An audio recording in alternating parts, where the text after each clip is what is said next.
thank you so much for joining us. Thank you very much for having me. Thank you so much. Let's begin with the verification of Nigerians, the situation of Nigerians in the northeastern African country.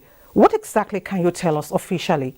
First of all, what I can tell you is that we have, according to our embassy there, 5,500 Nigerians, the majority of whom are students, and obviously living in very difficult circumstances in view of the ongoing conflict there between essentially the president and the vice president of the country. One has, a rapid support force, militia group, numbering up to 100,000 people, and the other is the president, and that has the army behind him, and so it's extremely difficult, the situation in which these Nigerians find themselves. So we're working very, very hard round the clock with our embassy in Khartoum to try and evacuate those Nigerians that want to be evacuated, students and also ordinary civilians.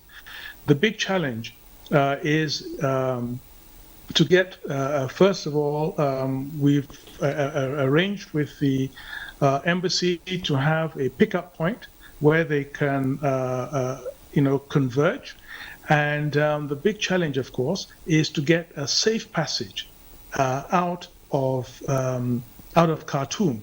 So the options that we have at the moment are Cairo, Port Sudan, and one of the borders with Ethiopia. And these are long, and they'll have to go by road because the airports are not really usable at the moment. So that's what we're trying to negotiate. And so we have to also get the approval and support of the government to provide security for any convoy that we, set forth. Unlike other countries that have been able to evacuate their diplomats, our challenge, of course, is that yes, we want to evacuate our embassy staff, but we also have a very large number of Nigerians living in Sudan that we also want to evacuate. And, we're talking about, 5,000, according to our embassy. So this is, we've been trying to reach government officials. We've engaged with them. We've told them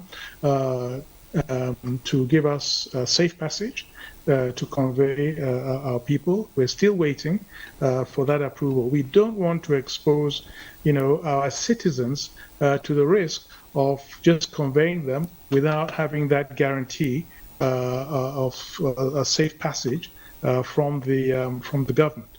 So we're still pushing ahead, trying to get this safe corridor and some guarantees from the Sudanese government.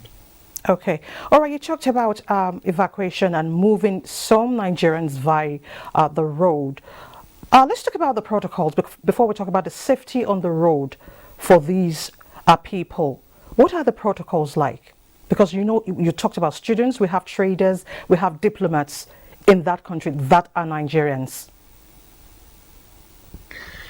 Yeah. So, we want to evacuate, ideally, everybody that wants to leave. Okay. Diplomats, ordinary citizens, and students. So that's, that's basically it. And, in terms of the procedures, we've told our embassy, and they've done so, to set up a platform that Nigerians can access and, and know where to meet and when to meet, a point of evacuation. So, that part, is more or less within our control. But what is not within our control is the Sudanese government giving us a guarantee, first of all, approval that they can, we can set off. Now, back home here in Nigeria, most Nigerians have been asking this question. Why did it take the government so much to respond on evacuation? No, it didn't take us long to respond to evacuation. This is a situation that has been evolving and to a certain extent, fairly unpredictably. So all the countries that have started evacuating, it's been since, yesterday, essentially. So, we've been in touch with our embassy and, have been looking at the situation. And, it was felt that there would quickly be an agreement between the two parties. But unfortunately, that didn't happen. World leaders were, trying to prevail on them to have a ceasefire. There was supposed to be a ceasefire during the Eid, and that did not hold either. So, the possibility of an evacuation has always been there. But of course, the people who are there were also hoping that things would resolve themselves fairly quickly. Okay. Now, some media reports have it that some Nigerians are actually at between the Sudanese and Ethiopian borders. Are we, as well as Chad, are we going to factor them into these evacuation windows? Well, yes. What we know at the moment is that there were 7 Nigerians who went to the Ethiopian border, Okay. and yeah. So I was in touch with the Deputy Prime Minister of Ethiopia because, of course, you might have seen some video, on the social media saying that they were being prevented from crossing into Ethiopia. So I was able to get him, and we were able to, agree that their entry into Ethiopia should be facilitated. And,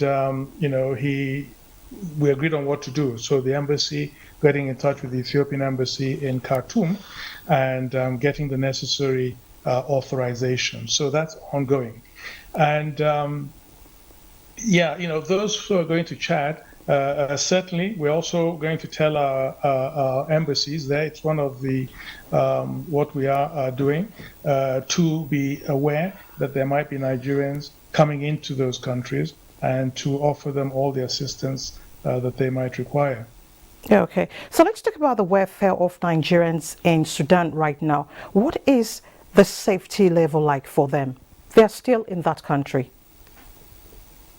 Yes, I mean, I think it's the same for everybody, including Sudanese. There you have two sides that are shooting at themselves and using heavy weapons, and in some cases we've seen the aircraft being deployed. So we've advised them to stay indoors, and that's what I think everybody is doing from all the other all the citizens of other countries, staying indoors and trying to keep out of the line of fire as best they can, while we try to negotiate for their exit. Of course, there's going to be panic and a lot of tension and a lot of stress. And so we are working round the clock to try to really see how we can get them out of there as quickly as possible. Okay. And it's proving, as I said, the real challenge is getting the government to commit to providing a safe corridor for them. We've seen with the French, as I mentioned, they started off, maybe they didn't get all the guarantees they needed, and they had to turn back as their convoy came under fire. Okay.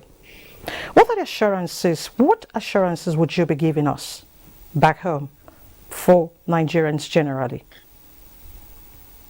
Well, that the government is doing everything possible, that we're working round the clock, we are working our telephones and really getting in touch with everybody that can be of assistance to try to achieve that objective of getting every Nigerian that wants to leave out of the country.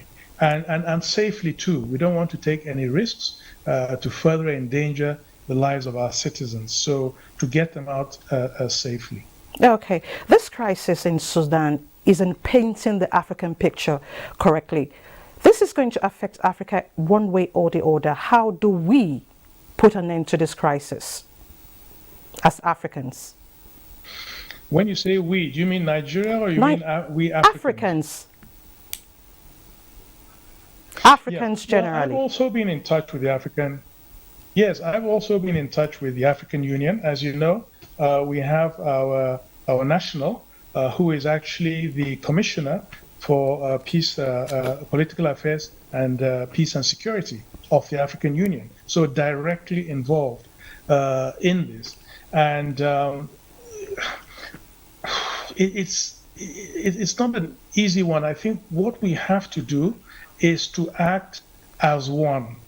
Africa has to act as one, and the AU has to take the lead to ensure that Africa acts as one if we are to quickly get on top of this situation. Because we now have a situation where there are, insinuations that some countries are backing this side and some countries are backing the other side. And that's absolutely what we cannot and should not have. So, we really have to be speaking as one and acting as one. And I think if we're able to do that with the African Union in the lead, then I think we can quickly get a handle on the situation. Geoffrey Onyeama, Minister of Foreign Affairs, we want to thank you so much for your insight. Thank you very much. Thank you. Thank you.